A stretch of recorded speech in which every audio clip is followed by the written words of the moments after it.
रामपुर नाम के गांव में एक पति पत्नी रहा करते थे। हीरालाल दूध बेचने का काम करता था।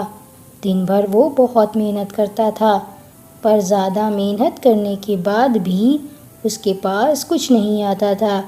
वो दिन भर लोगों के घर जाकर दूध बेचता था, पर कई लोग उसका दूध लेने से मना भी कर देते थे। उसके पास एक साइकिल भी नहीं थी। ममता भाभी माफ़ करिए, आज मुझे दूध लाने में बहुत देर हो गई। मेरे पास साइकिल नहीं है, इसलिए चल कर आना पड़ता है, इसलिए मुझे देर हो जाती है। अरे हीरालाल भैया, जल्दी दूध लेकर आ जाया करो और एक साइकिल ले लो। रोज़ रोज़ देर हो जाती है। मेरे बच्चे ऐसे ही स्कूल चले जाते हैं। हीरालाल को सब ऐसे ही कह देते थे, क्योंकि हीरालाल एक गरीब आदमी था और वो दूध बेचता था। पर हीरालाल के पास कोई साइकिल नहीं थी, इसलिए उसको देर हो जाती थी। लक्ष्मी, साइकिल ना होने की वजह से जो एक दो ग्राहक है वो भी चले जाएंगे। मुझे बहुत देर हो जाती है दूध ले जाने में आज। कोई बात नहीं जी, कुछ पैसे आ जाने दीजिए, तब आप साइकिल ले लीजिएगा। वैसे भी इतनी सी कमाई में होता ही क्या है आजकल। ऐसे ही शाम हो जाती है। हीरालाल और उसकी पत्नी गरीबी से बहुत परेशान थे। वो दोनों अब अमीर होना चाहते थे। फिर सुबह होते ही हीरालाल अपनी पत्नी से कहता है, क्या हुआ जी, आज दूध देने नहीं जाओगे? आज तुमको देर नहीं हो रही जाने में? नहीं लक्ष्मी, आज मुझे बुखार है, आज मैं दूध देने नहीं जा पाऊँगा।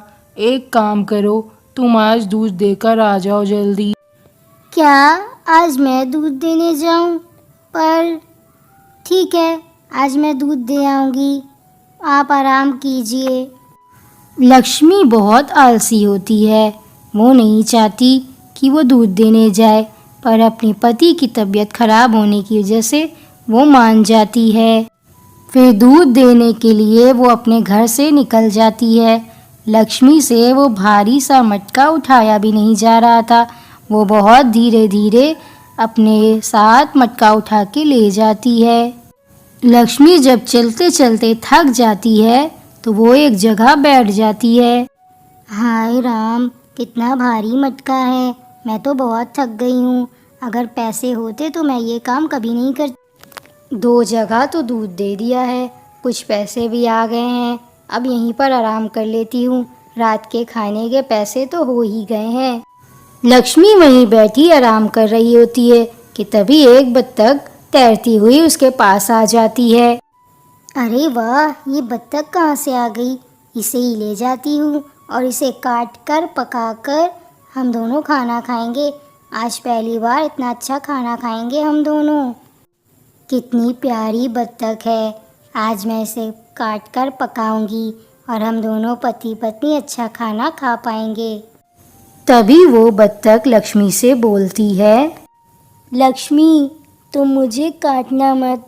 मैं जानती हूँ तुम लोग बहुत गरीब हो, पर तुम मुझे काटना मत। मैं रोज़ तुम्हें एक सोने का अंडा दूंगी। अरे तुम एक बत्तख होकर बोल कैसे रही हो? बत्तख तो नहीं बोलती हैं। हाँ लक्ष्मी, मैं बत्तख की रानी हूँ और मैं बोल सकती हूँ। मैं तुम्हें रोज़ एक सोने का अंडा दूंगी। अगर मैं तुम्हें रोज़ सोने का अंडा ना दूँ तब तुम मुझे काट देना, मैं कुछ नहीं कहूँगी। फिर लक्ष्मी उस बत्तख को लेकर खुशी खुशी अपने घर की तरफ चली जाती है। घर आकर लक्ष्मी उस बत्तख को एक घोंसले में रख देती है और अपनी पति से कहती है, ये बत्तख की रानी है और ये रोज़ हमें एक सोने का अंडा देगी, इसने वादा किया है। और इस बत्तख ने मुझसे ये भी कहा है कि अगर ये हमें सोने का अंडा ना दे तो हम इसे काट कर पका लें और खा लें। पहले तो हीरालाल को यकीन नहीं होता है, पर हीरालाल अपनी पत्नी से कहता है, ठीक है लक्ष्मी, अभी सो जाओ, तुम बहुत थक गई हो, हम लोग सुबह बात करेंगे। शाम होते ही वो दोनों आराम से सो जाते हैं।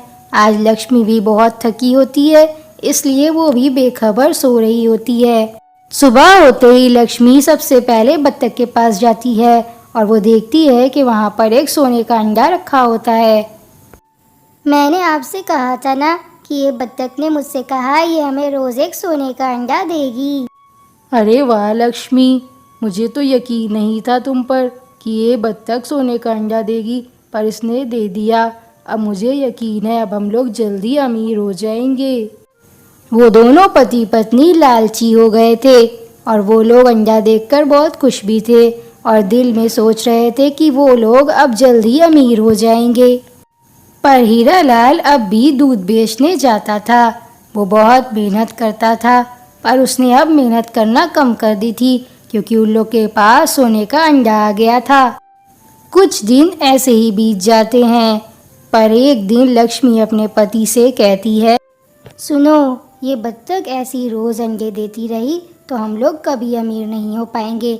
हम लोग इसे काट कर सारे सोने के अंडे निकाल देते हैं और उसको बेच देते हैं, फिर हम लोग एक दिन में अमीर हो जाएंगे। तुम ऐसे मेहनत मत करो, दूध बेचने से तुम्हारा कोई फ़ायदा नहीं होने वाला। चलो इस बत्तख को काट देते हैं। फिर क्या था, वो दोनों बत्तख को काट देते हैं और बत्तख में से एक भी सोने का अंडा नहीं निकलता। हीरालाल ये देखकर बहुत गुस्सा होता है। तुम्हारे लालच की वजह से तुमने इस बत्तख को काट दिया। अब देखो, अब हमें जो रोज़ अंडा मिलता था सोने का वो भी नहीं मिलेगा। अब हम लोग हमेशा गरीब ही रहेंगे। लालच करना एक गंदी आदत है। अगर आप लोग को हमारी वीडियो अच्छी लगी तो वीडियो को लाइक कीजिए और चैनल को सब्सक्राइब कीजिए और कमेंट करना ना भूलें। Thank you.